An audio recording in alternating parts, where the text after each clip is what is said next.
सीधे रुक करेंगे पटना का। अमित सिंह हमारे सहयोगी जुड़े हुए हैं और कुछ ही देर में कहा जा रहा है लालू प्रसाद यादव अपने परिवार के बाकी सदस्यों के साथ, चूंकि तेजस्वी यादव पहले वोटिंग कर चुके हैं तो कुछ ही देर में पहुंचने वाले हैं।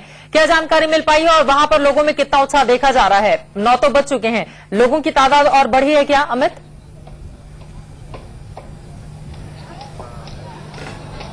बिल्कुल चित्रा, अभी कुछ समय के अंदर जो है लालू प्रसाद यादव, राबड़ी देवी और तमाम जो उनके परिवार वाले हैं वो यहां पहुंचने वाले हैं, क्योंकि कारकेट जो है उनकी लग चुकी है घर के पास और बस कुछ ही क्षणों में यहां पहुंचेंगे। और हमारे पीछे का दृश्य आप दिखाना चाहेंगे, ये जो है लंबी कतारें जो आप देख सकते हैं दाहिने तरफ 151 नंबर बूथ जहां लालू प्रसाद यादव की बेटी का है जो यहां पे वोट डालेंगी, तो ये बहुत लंबी कतारें जो है लगी हुई है। आगे में जो है महिलाओं के लिए कतारें हैं और पुरुषों की कतारें काफी लंबी है। और फिर बाई तरफ आप देखेंगे जो 150 नंबर बूथ है बाई तरफ, इस पे लालू प्रसाद यादव, राबड़ी देवी और उनके दोनों बेटे, इनका यहाँ पे वोट है। तो 150 नंबर बूथ पे जो है वो काफी लोगों की संख्या है, कतारें काफी लंबी है। तो आप जैसे जैसे दिन बढ़ रहा है लोगों की जो कतारें हैं वो बढ़ती जा रही है। और लालू प्रसाद यादव इस बीच जो है लालू प्रसाद यादव आ गए हैं और वो उनका काफिला जो है वो इस तरफ जिस बूथ है उस तरफ आना शुरू हो गया है। लालू प्रसाद यादव उनके साथ तमाम जो उनके परिवार वाले हैं वो चित्रा अब बूथ के पास आना शुरू हो गए, उनकी गाड़ियां दिखाई देने लगी है। तो आप कुछ क्षणों में जो है लालू प्रसाद यादव यहां वोट करने आएंगे। 150 नंबर जो बूथ है वहां लालू प्रसाद वोट करेंगे और उनके साथ जो है उनके जो बेटे तेज प्रताप यादव और उनके तमाम जो तेज प्रताप यादव दिखाई दे रहे हैं। तेज प्रताप यादव हम कैमरा पर्सन कहेंगे, कैमरा पर्सन, कैमरा देखिए, काफी लोग जो है वहां मीडिया के कैमरों से घिर गए हैं। लालू प्रसाद यादव और तेज प्रताप जो है वो आगे आगे चल रहे हैं। उनके साथ लालू प्रसाद यादव वो है, राबड़ी देवी दिखाई दे रही है चित्रा, राबड़ी देवी दिखाई दे रही है। इसके अलावा उनके जो परिवार के सदस्य हैं वो आगे आगे, तेज प्रताप यादव, लालू यादव और राबड़ी देवी, तमाम वो लोग जो लालू यादव के परिवार के सदस्य हैं वो 150 नंबर बूथ जो वेटनरी कॉलेज में है यहां मतदान केंद्र तक पहुंच रहे हैं। और ये आप देख सकते हैं, तस्वीरों में आप देख सकती हैं चित्रा। लालू प्रसाद यादव को जाहिर तौर पर पता है कि मीडिया कैमरे पीछा इसलिए कर रहे हैं क्योंकि लालू यादव आज अपने ही अंदाज में बोलेंगे क्या। फिलहाल तेज प्रताप यादव जो कि महुआ सीट से पहली बार किस्मत आजमा रहे हैं, रविंद्र राय हम के प्रत्याशी उनको चुनौती दे रहे हैं। तेज प्रताप यादव भी उनके साथ मौजूद हैं, उनकी पत्नी राबड़ी देवी भी जो कि बिहार की सीएम रह चुकी हैं वो भी मौजूद हैं। हालांकि 2010 में वो विधानसभा चुनाव दोनों ही जगहों से, 2 जगहों से मैदान में थी, दोनों ही जगहों से हार का सामना उन्हें करना पड़ा था। राबड़ी देवी को तस्वीरों में आप देख पा रहे हैं, हरे और हल्के ग्रे कलर की छींट वाली साड़ी जिसको कहा जाता है बिहार में, वो पहनी हुई आपको दिखाई दे रही है। और तेज प्रताप उनके बेटे, उनके ठीक दाहिनी तरफ लालू प्रसाद यादव आज कहते हैं क्या, इस पर सभी की निगाहें टिकी हुई हैं। फिलहाल ये पूरा का पूरा परिवार वोटिंग के लिए जाता हुआ दिखाई दे रहा है, किसी ने अब तक कुछ भी कहा नहीं है। लालू प्रसाद यादव नजर नहीं आया अभी तक। यादव भी अभी दिखाई दे रहे हैं लालू प्रसाद यादव दाहिनी तरफ, यानी एक तरफ जो है राबड़ी देवी और चित्रा, राबड़ी देवी और तेज प्रताप है और दाहिनी तरफ आप देखिएगा लालू प्रसाद यादव जो है दाहिनी तरफ दिखाई दे रहे हैं। आप कैमरों के बीच में है लालू यादव और ये आप देखिए लालू यादव खुद जो आगे बढ़ रहे हैं, तमाम मीडिया के कैमरों के बीच से जो है वो लालू यादव आप तस्वीरों में देख सकते हैं। ये लालू यादव जो है 150 नंबर बूथ की तरफ जाते हुए लालू प्रसाद यादव और तमाम जो राबड़ी देवी और तेज प्रताप यादव जो है पहले जो है मतदान केंद्र के अंदर जा चुके हैं चित्रा, और लालू यादव जो है बाहर इंतजार कर रहे हैं क्योंकि काफी मीडिया कैमरे मीडिया के बीच से है जो है लालू यादव भिड़े हुए हैं और ये बाहर यानी मतदान केंद्र के बाहर लालू प्रसाद यादव खड़े हैं। आप देख सकते हैं तस्वीरों में खुद लालू यादव जो है लोगों को वहां से दूर होने के लिए कह रहे हैं कि वहां भीड़ भाड़ न लगाएं।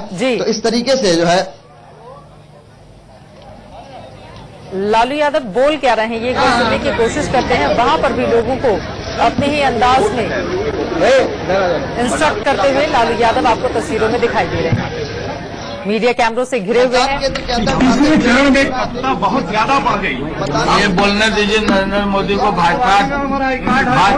भाजपा डिप्रेस हो गया है, मेंटली डिरेल हो गया है लोग, भाजपा का लोग, इसलिए अनाप शनाप बात अपना बोलते रहता है। आरक्षण पर जो बाण चलाया गया है कि आप लोग उसमें देखो ये कम नलायज किया ना, इस आदमी को तो एक क्षण बैठने का हक नहीं। जिस प्रधानमंत्री को ये ज्ञान नहीं है कि मुस्लिम के आधार पर वोट नहीं होता है, संविधान बोलता है कोई धर्म के नाम पर नहीं हो सकता। ये तो कमलाई चूंकि बैकवर्ड दलित का रिजर्वेशन ये खत्म करना चाहते हैं, ये पकड़ा गए। इसलिए ये मतलब इस तरह का बिलो बेल्ट प्रधानमंत्री हमने पहली बार हमने देखा इस आदमी को। अब बताओ कौन आदमी दे देगा मुसलमान भाई को 20% संविधान इजाजत देता नहीं। ये कम्युनलाइज कर रहे हैं, क्योंकि ये पूरा बिहार हम लोग स्वीप कर रहे हैं। लालू प्रसाद यादव को आप सुन रहे थे। दरअसल नरेंद्र मोदी की ओर से कहा गया था कि पिछड़ों में से 5% आरक्षण काटकर उसे धर्म के आधार पर यानी मुसलमानों को देने की साजिश रच रहा है महागठबंधन। उसी का जवाब देते हुए लालू प्रसाद यादव 1.5 घंटे से तीसरे चरण के लिए बिहार की 50 सीटों पर वोटिंग जारी है। फिलहाल पटना की तस्वीरें हम आपको दिखाते हैं, जहां पर लालू प्रसाद यादव अपने परिवार के साथ पहुंचे हैं वोटिंग के लिए। उसकी तस्वीरें देखिए, राबड़ी देवी आपको तस्वीरों में दिखाई दे रही हैं, हरे रंग की प्रिंट वाली साड़ी पहने हुए। उनके बड़े बेटे उनके साथ मौजूद हैं। लालू प्रसाद यादव भी वहां पर मौजूद हैं जो वोट डाल रही हैं।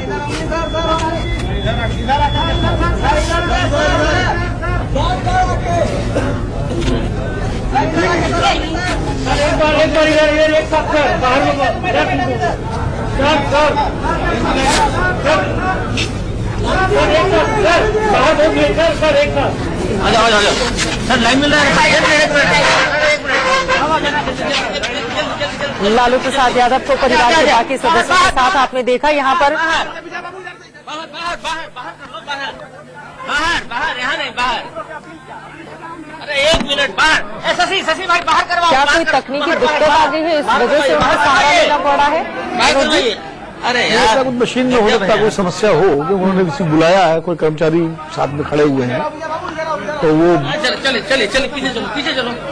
कई बार होता है कि बटन आप दबाते हैं वो नहीं दबता है, कुछ दिक्कत होती है, तो मुझे लगता है वही समस्या। फिर लालू जी का अपना अंदाज है, वो कुछ ना हो तो भी कुछ इशू हो सकता है वहाँ बातचीत करते हुए। और एक कर्मचारी एक चीज तो माननी पड़ेगी चित्रा, आप सहमत हो असहमत हो, पक्ष में विपक्ष में हो, लेकिन लालू प्रसाद जी को आप खारिज नहीं कर सकते। उनको आप उनका विरोध कर सकते हैं, उनका समर्थन कर सकते हैं, लेकिन उनको आप अनदेखा नहीं कर सकते बिहार की राजनीति। और इस बार अपने ही अंदाज में खुद को महातांत्रिक भी उन्होंने बताया है। वो तो उन्होंने उस तंत्र मंत्र वाले मामले को एक लाइन में उन्होंने खत्म कर दिया कि मुझसे मैं महातांत्रिक हूँ, क्योंकि कोशिश ये थी कि उसमें जो अवहर बाबा थे उन्होंने जो बोला था लालू प्रसाद जी के बारे में, उसको आधार बना के लालू और नीतीश में करने की कोशिश की, जो बीजेपी चाह रही थी, उसको उन्होंने तुरंत खारिज कर दिया। लेकिन नरेंद्र मोदी के लिए काला कबूतर काटने और पीला सरसों झाड़ने की तो तमाम बातें उनकी ओर से कही गई थी। ये अपना अंदाज है वोटर्स के बीच। मुझे लगता है इस चुनाव में जो है बहुत तरह की हल्की बयानबाजी हुई है दोनों तरफ से, उससे बचा जा सकता था, लेकिन अब चुनाव है। प्रदीप जी अभी तुरंत कहेंगे कि पहले भी इस तरह की बयानबाजी होती रही, क्योंकि देखते भी रहे। अब मीडिया का जमाना है तो वो चीज सामने आ जाती है, सार्वजनिक हो जाती है। पहले नेता बोल के चले जाते थे, स्थानीय स्तर पर अखबारों में खबर छप जाती थी, हाँ खबर छप जाती थी, और जनता भी उतना मतलब बहुत इन चीजों में संवेदनशील नहीं थी इसको लेकर के। कई कहावतें हैं, अब आज कोई कहावत आप कह दीजिए तो पता नहीं वो जेंडर बायस हो जाए या वो कास्ट बायस हो जाए या कम्युनल बायस हो जाए, कुछ समझ में नहीं आता। बताइए लालू जी नाक पर रुमाल क्यों रखे हुए हैं? धूल से बचने, माने इतने सेंसिटिव हो गए। जनतंत्र के नए सामंत हैं। लालू की ही बात नहीं कर रहे, सभी नेताओं की बात कर रहे हैं। हमारे लिए लाइन नहीं होनी चाहिए, हमारे लिए कोई नियम नहीं होना चाहिए, हम जहां जाए सबसे पहले हों। ये जो वीआईपी कल्चर है, ये जनतंत्र का सामंतवाद है। अमिताभ बच्चन साहब ने एक फिल्म में कहा भी जहाँ भी हम खड़े होते वहीं से लाइन शुरू होती है। लेकिन नई दिल्ली में जब मतदान होता है तो आप देखिए कि सोनिया गांधी को हमने लाइन में खड़े देखा है। राष्ट्रपति के लिए लाइन में खड़े होने की कोशिश की उन्होंने, ये अलग बात है कि सब लोग आराम से लो जाओ, लाइन में रहिए।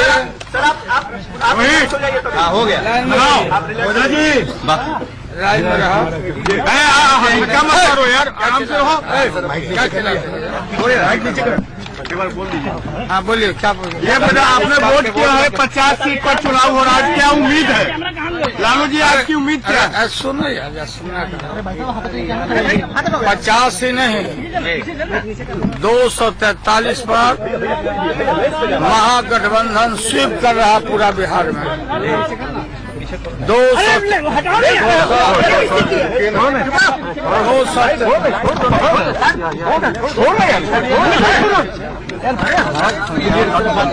छोड़ा महागठबंधन, पूरा महागठबंधन बिहार के 5 चरण में स्वीप कर रहा है। इसमें भाजपा खास करके नरेंद्र मोदी जी लगातार कमल कार्ड खेल रहे हैं।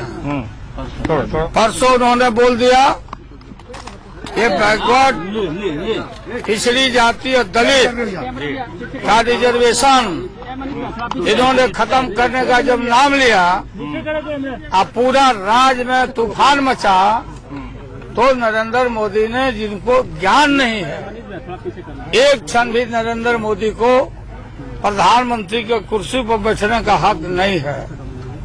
इन्होंने कह दिया कि हम लोग बैकवर्ड का कोटा काट के मुसलमान को 20% दे रहे हैं।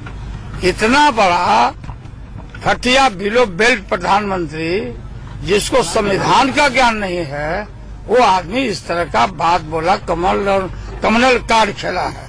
लोग समझ रहे हैं इस सब बातों को, सारे लोग जान रहे हैं। इसलिए कहीं भी इनको खाली पैर लौट के जाना है नरेंद्र मोदी को, भाजपा को, कितना भी गाल बजा दे। बैकवर्ड फॉरवर्ड के खिलाफ में क्या आपको लग रहा है कि ये कम्युनल कार्ड खेला है? देखो ना, बात है ना, उन्होंने छेड़ा था और इनके गुरु गोलवरकर ने बंच ऑफ थॉट में लिखा है कि पिछड़ा और दलित का रिजर्वेशन जातीय आधार पर नहीं होना चाहिए। इससे उच्च जात के लोग नाराज होते हैं। कोई नहीं, बंच ऑफ थॉट में इस सबके गुरु गोलवरकर जी ने लिखा है कि काशी विश्वनाथ मंदिर में अगर कोई दलित नेता आवे तो उसको खदेड़ दो मंदिरों से। तो ये सारी बात पकड़ में आ गई, अपने गुरु के एजेंडा को लागू करना चाहते थे, दबा रहे हो। अब ये इतना बड़ा नर्वस है कि बोल के कहे लालू नीतीश पिछड़ा लोग का रिजर्वेशन काट के दे रहे। कौन काट देगा? किसकी हिम्मत है धरती पर? भारत के संविधान और सुप्रीम कोर्ट ने बार बार कहा है, शेड्यूल ट्राइब का संविधान में है और ओबीसी का, तो ये बिल्कुल इस आदमी पर कोई विश्वास नहीं। लेकिन ये कह रहे हैं कि नीतीश कुमार और लालू दोनों बैठ करके मिलते हैं और दोनों कौन कितना चाटा मारे, इसके बारे में लोग मीटिंग करते हैं। आप भी देख रहे हैं, आप भी लगता है कि मोमबत्ती जला के देख रहे हैं, फालतू दोनों बेटे। नीतीश और हमसे इस तूफान में भेंट भी नहीं हो रहा है। अच्छा, आपके दोनों बेटे इस बार चुनाव लड़ रहे हैं, क्या लगता है कि ये एक दोनों बेटे चुनाव लड़ रहे हैं? शत्रु है नरेंद्र मोदी। दोनों बेटे चुनाव लड़ रहे हैं, क्या उम्मीद कर रहे हैं? सब जीत रहा है, सब तूफान में चलो, हमारा बेटे का सवाल है, सब जीत रहा है। लालू जी वो यार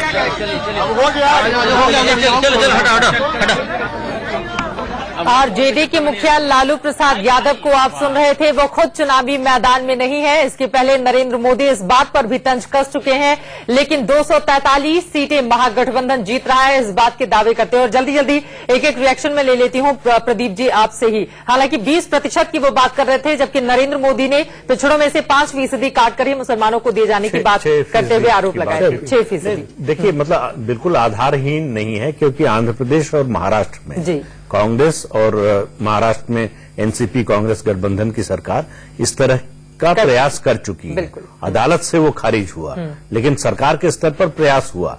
लेकिन ये बात सही है कि जो आरक्षण को लेकर सरसंघ चालक का बयान आया था, उसके बाद से ये मुद्दा बिहार के चुनाव में एक प्रमुख मुद्दा बना। उसकी काट के लिए बीजेपी ने एक काउंटर ऑफेंसिव जिसको कह सकते हैं कि जब घिरने लगी पार्टी, तो उसने ये दांव प्रधानमंत्री की ओर से चला गया है, जिसका असर हो रहा है लालू प्रसाद जी के बयान से, ऐसा लगता है। बिल्कुल, और इस वजह से भी बार बार संविधान का हवाला देना पड़ रहा है लालू प्रसाद यादव को, क्योंकि अगर बोलेंगे नहीं हम मुसलमानों को नहीं देना चाहते हैं तो लोग नाराज हो जाएंगे। और पिछड़ों की बात, इस वजह से बार बार, मेरे ख्याल से 4 से 5 बार उन्होंने संविधान का हवाला दिया। अनुज जी। ये आज उन्होंने जिस तरीके से कहा वो साबित करता है कि बीजेपी ने ये जो वार किया है वो उनको कुछ तकलीफ पहुंचा रहा है। जो 5वां चरण जो होने वाला है वो प्योरली मुस्लिम बहुल इलाकों में है, इसलिए वहां तो उसका नुकसान नहीं होगा, लेकिन तीसरे और चौथा चरण जो जहां से बीजेपी ने सबसे अधिक उम्मीदें लगा रखी हैं और जहां पर ये गठबंधन कुछ कमजोर अपने आप को महसूस करता है 5 चरणों में, वहां की तकलीफ को दूर करने के लिए आज वोटिंग के तुरंत बाद वो इस तरह का बयान दे रहे हैं जो संकेत दे रहा है कि उनके मन में क्या है। और मोदी जी का एक और महत्वपूर्ण था, उन्होंने कहा कि नीतीश कुमार के कंप्यूटर में लालू नाम का वायरस घुस गया है जो विकास नहीं होने देगा। हालांकि इस पर सवाल भी नहीं पूछा गया, ना उन्होंने कुछ कहा, लेकिन कुल मिलाकर ज्यादातर जो तंज या फिर चुटीले व्यंग होते हैं वो लालू प्रसाद यादव को लेकर ही मोदी जी करते हैं और इसी वजह से सीधा निशाना उनका नरेंद्र मोदी पर। विनोद जी देखिए, पहले शुरुआत जब हुई थी प्रचार की तो नीतीश कुमार पर निशाना साधा था प्रधानमंत्री ने, जब डीएनए वाला बयान दिया था, लेकिन बाद में उनको लगा या फीडबैक पहुंचा कि जो नीतीश कुमार की लोकप्रियता चरम पर है, बिल्कुल वोट कोई दे या न दे लेकिन नीतीश कुमार सबके प्रिय हैं, तो कहीं न कहीं लगा कि नीतीश पे आप हमला करेंगे तो शायद वो काउंटर प्रोडक्टिव हो जाए, उल्टा हो जाए, जिसे लालू यादव को निशाने पर लिया गया। और आप देखिए कि लगातार लालू यादव को लेकर के ही भारतीय जनता पार्टी को जंगल राज का मुद्दा हो, चाहे उनका शैतान वाला बयान को लेकर के किया गया हो, और बीच में तंत्र मंत्र को लेकर लालू और नीतीश के बीच में मतभेद कराने का भी एक तीर चला गया, तो वो सारी कोशिश लालू यादव को निशाने पर रख करके है अति पिछड़ों के बीच में, क्योंकि जो 15 साल शासन रहा लालू यादव की पार्टी का, उसमें अति पिछड़ों का जो दूरी बढ़ी थी और जो नीतीश कुमार के साथ वो लोग गोलबंद हुए थे भाजपा के साथ, उस वोट बैंक को लेने के लिए लालू यादव को निशाने पर रखा गया है। तो बार बार लालू यादव पर हमला इसीलिए हो रहा है और उसका जवाब लालू यादव ये अपने अंदाज में दे रहे हैं। जहां तक 6% वाली बात है, मुझे लगता है कि ये तो बिल्कुल सोचे समझे तरीके से प्रधानमंत्री उसको उठा रहे हैं। वो चाहते हैं चर्चा में आए और जो आखिरी चरण है, क्योंकि वहां मुस्लिम पॉपुलेशन बहुत ज्यादा है और वहां उसको लेकर के एक थोड़ा सा ध्रुवीकरण की स्थिति बने।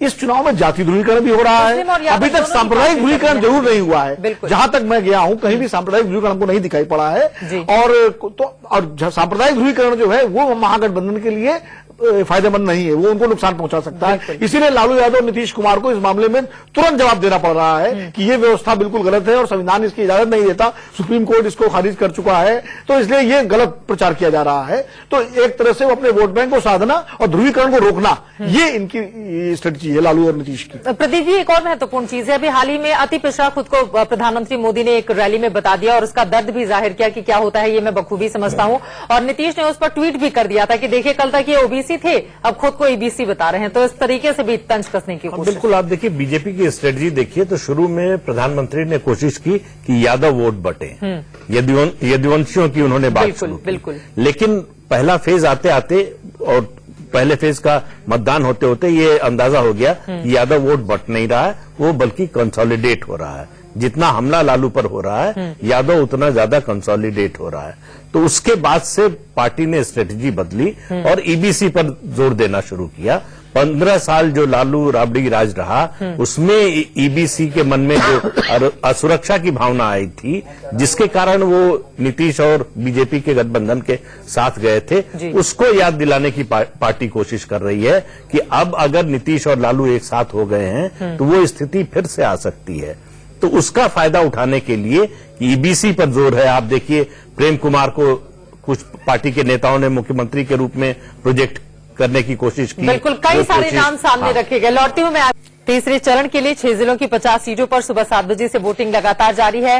राबड़ी देवी, लालू प्रसाद यादव और उनके बड़े बेटे पहुंचे थे वोटिंग करने के लिए। राबड़ी देवी से बातचीत की है हमारे संवाददाता अमित ने, सुनिए। पत्नी राबड़ी देवी खुद साथ में है। राबड़ी जी ये बताइए, एक मिनट हमारे साथ राबड़ी देवी है। राबड़ी देवी ये बताइए कि क्या कुछ उम्मीदें हैं, आपने वोट डालकर आए हैं, क्या कुछ उम्मीदें हैं राबड़ी जी, क्या कुछ उम्मीदें हैं? पूरा उम्मीद है, पूरा सरकार हम लोग बनाने जा रहे हैं, पूरा लहर है, महागठबंधन का लहर है पूरा बिहार में। आपके दोनों बेटे उम्मीदवार हैं, क्या कुछ अपने दोनों बेटों के लिए जीत के लिए क्या कुछ उम्मीदें लगती? दोनों बेटे नहीं है, पूरे बिहार के सब पार्टी में सबके बेटा है, दामाद है, ससुर है, सबका है। उसी में हमारा 2 बेटा है। अब 2 बेटा से जलन है तो हम लोग क्या कर सकते हैं? यही बताइए, वोट डाल के आप आई हैं? के पलवार एनडीए में है, पलवार के पलुआ, सास से ससुर से लेकर दामाद से लेकर बेटा पोती भाई भतीजा सब है। प्रधानमंत्री जी लगातार व्यक्तिगत हमले आपके परिवार पे कर रहे हैं, क्या कुछ जलन है उनको? बिहार की जनता से जलन है और लालू जी से जलन है, बेटा लोग से जलन है और बेटा पे उतर गए हैं और बेटा बेटी पा गए हैं, प्रधानमंत्री मुखिया है देश का। ठीक, ये है राबड़ी देवी जो लालू प्रसाद यादव की जो धर्मपत्नी है, वो वोट डालकर जो है यहाँ पहुंची है, वेटनरी कॉलेज से बाहर आई हैं और उनको उम्मीद है कि दोनों बेटे जो हैं उनको जीत मिलेगी। और जिस तरीके से प्रधानमंत्री इनके परिवार के खिलाफ हमले कर रहे हैं, तो वो कह रही है कि कितने भी हमले करें, एक टारगेट लेकर अगर वो इस तरीके से कर रहे हैं कि बिल्कुल गलत है। और उनको उम्मीदें हैं कि उनके दोनों बेटे हैं और आरजेडी और पूरा जो महागठबंधन है उनको बड़ी जीत हासिल होगी, 2/3 बहुमत मिलेगा। तो ये थी राबड़ी देवी जो भी वोट डालकर अपने लालू प्रसाद यादव और अपने बेटे तेज प्रताप के साथ वो बाहर निकली। कैमरामैन अमित के साथ अमित कुमार सिंह, इंडिया न्यूज, पटना। राबड़ी देवी के साथ तेज प्रताप गाड़ी के अंदर मौजूद थे, लेकिन तेज प्रताप का जो विधानसभा क्षेत्र है जहां से वो उम्मीदवार है महुआ, वहां से आशीष सिन्हा हमारे साथ जुड़ चुके हैं। आशीष, आपके साथ कुछ गेस्ट भी दिखाई दे रहे हैं। फिलहाल बताइए लोगों में कितना उत्साह देखा जा रहा है और कौन कौन से मुद्दे हैं जिसको जेहन में रखकर वहां की जनता वोटिंग कर रही है? देखिए, हमारे साथ रविंद्र राय हैं, इस समय महुआ विधानसभा से विधायक हैं और तेज प्रताप यादव से सीधी टक्कर इनकी है। हम पार्टी से ये उम्मीदवार हैं, यानी एनडीए गठबंधन से। जी, क्या लगता है तेज प्रताप पहली बार मैदान में उतरे हैं? उनके बारे में बोलना उचित नहीं होगा, लेकिन मैं दूसरी बार उतरा हूं और महुआ के मुद्दे को लेकर के, महुआ के लोगों के साथ लेकर के हम यहाँ पे चुनाव लड़ रहे हैं। तेज प्रताप अपने जीत को लेकर बहुत ज्यादा कॉन्फिडेंट है, आपका क्या है? आप भी कॉन्फिडेंट हैं अपनी जगह? लालू प्रसाद, नीतीश कुमार, राबड़ी देवी, लालू यादव का पूरा खानदान चुनाव हार चुका है, इसलिए। अच्छा, ये बताइए, पूरे इस मैंने महुआ विधानसभा को कवर किया, लालू प्रसाद यादव ने दर्जनों भर सभाएं की, नीतीश जी ने की, इसके अलावा राबड़ी देवी ने तो घूम घूम कर प्रचार किया, कुछ असर दिखा उसका? लालू यादव भी घर घर घूमे, नीतीश कुमार भी घूमे, उनके पूरे खानदान घूमे, रिलेटिव घूमे, दामाद घूमे, बेटी घूमी, कोई असर नहीं हुआ। यहाँ की जनता एक्सेप्ट नहीं करेगी। किन मुद्दों के सारे आपको लग रहा है फिर दोबारा जनता आपको चुनेगी रविंद्र जी? हाँ, देखिए, नीतीश कुमार ने बिहार की जनता को जो धोखा दिया है, विश्वासघात किया है, जिस जंगल राज के खिलाफ उनको मैंडेट मिला था और उस एनडीए गठबंधन को तोड़ करके उन्होंने बिहार की जनता को जो धोखा देने का काम किया है, ये बिहार की जनता को अपमानित करने वाला था। और वो जंगल राज के खिलाफ जो जनता अग्रेसिव होकर के नीतीश कुमार को नेता मानने के लिए तैयार था, वो जनता आज और भी ज्यादा अग्रेसिव है कि उन्होंने जिस लालू के खिलाफ अपनी बुनियाद खड़ा की थी, उस बुनियाद को उन्होंने नेस्तनाबूद कर दिया। वो कहते थे कि मर जाएंगे, मिट जाएंगे, लेकिन सिद्धांत से समझौता नहीं करेंगे। कहाँ गया सिद्धांत, कहाँ गई नीति? सत्ता के लिए इतने नीचे गिर जाते हैं। इसलिए वो कथनी करने में नीतीश कुमार का बहुत अंतर है। वो एक अहंकारी व्यक्ति और सत्ता के लिए बिल्कुल रविंद्र जी थे, साफ तौर पे कहना है जीत को लेकर पूरी तरीके से कॉन्फिडेंट है और साफ तौर पे कहना है कि जीतेंगे वही तेज प्रताप। यहां से फिलहाल उनका कोई भविष्य नहीं नजर आता। जीताराम मांझी की पार्टी से हम के उम्मीदवार रविंद्र राय को आप सुन रहे थे। तेज प्रताप यादव आरजेडी के और लालू यादव के बड़े बेटे उनके साथ, और इस पर एक एक टिप्पणी ले लेती हूं। अनुज जी, सबसे पहले आपके पूरे आश्वस्त दिखते हुए कि महुआ से मैं ही जीत रहा हूं। पिछली बार जदयू से विधायक थे और इसलिए जब मांझी बाहर गए तो उनके साथ चले गए। ये देखिए, लोकसभा चुनाव में भी यहां रामविलास पासवान ने काफी लंबी बढ़त ली हुई थी। महागठबंधन होता तो भी उनको बढ़त मिली होती। शायद वो बात भी इनके ध्यान में होगी जिसके कारण ये उतना भरोसा, उतना दावा कर पा रहे हैं। प्रदीप जी? नहीं, बिल्कुल। देखिए, लालू प्रसाद यादव जी की राजनीति के लिए उनके दोनों बेटों का जीतना बहुत जरूरी है। अगर दोनों बेटे हारते हैं, पहली बार चुनाव लड़ी, बेटी हार गई, पत्नी हार चुकी है 2010 में दो चुनाव क्षेत्रों से। अब अगर बेटे हार जाते हैं तो उनकी राजनीति, जो उनका मानना है कि उनके परिवार का कोई मुखिया नहीं रहेगा तो पार्टी नहीं चलेगी, पार्टी टूट जाएगी। तो उन्हीं के शब्द हैं। तो ऐसे में अगर दोनों बेटे हारते हैं तो आरजेडी के लिए यह बहुत बड़ा सेटबैक होगा। लालू प्रसाद यादव की राजनीति के लिए उनकी जो कानूनी स्थिति है, वो चुनाव खुद लड़ नहीं सकते। बिल्कुल। तो ऐसे में उनके लिए प्रतिष्ठा नहीं, एक तरह से सर्वाइवल, पॉलिटिकल सर्वाइवल का सवाल है। तो लेकिन जो खबरें आ रही हैं, जो स्थिति दिख रही है, उसमें बहुत अच्छी स्थिति दोनों बेटों की नहीं लग रही है। और 2005 से आप देखिए अभी तक तो आरजेडी का ग्राफ नीचे ही गया है, ऊपर नहीं गया है। तो कहीं ना कहीं लोगों के मन में वो जो 15 साल का शासन था उसका असर है। और यही इसी सवाल का जवाब नीतीश कुमार को भी देना पड़ा है। बार बार लोग उनसे तो खुश हैं, लेकिन लालू यादव को लेकर कई जगह नाराजगी का सामना उन्हें करना पड़ा है। फिलहाल हमारे साथ तमाम खास मेहमान लगातार जुड़े रहेंगे। एक छोटे